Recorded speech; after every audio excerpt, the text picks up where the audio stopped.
Mesdames et messieurs, bonsoir. Je suis Stéphane Tatunoubissi. Bienvenue dans cette nouvelle édition du Café Fiscal. Aujourd'hui, on va parler de la dissolution de la société à responsabilité limitée.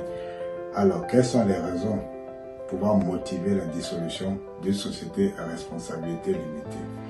La première raison peut être statutaire. Si l'entreprise a réalisé ses objectifs sociaux, elle peut donc s'autodissoudre. Elle peut aussi être l'émanation des associés à travers une assemblée générale qui décide de la dissolution de l'entreprise.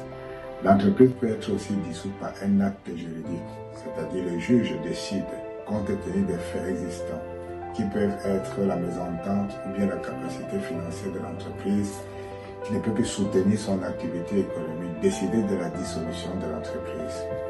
La question qu'on se pose fondamentalement consiste à savoir si une dissolution d'une entreprise peut conduire à la fin de l'entreprise. Bien évidemment non.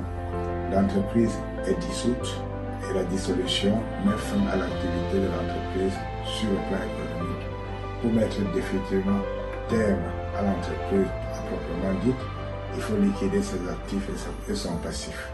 Et pour le faire, la loi prévoit de nommer un liquidateur qui doit s'en charger.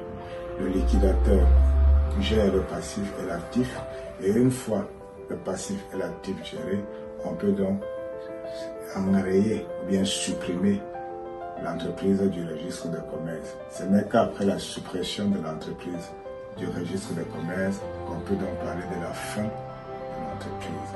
Donc pour tous ceux qui ont créé des entreprises qui ne fonctionnent pas, qui posent des problèmes économiques majeurs, et dont il y a des doutes sur sa capacité à tenir ou à fêter son 5e anniversaire, nous sommes prêts à vous accompagner dans cette phase jusqu'à la fin heureuse de la liquidation.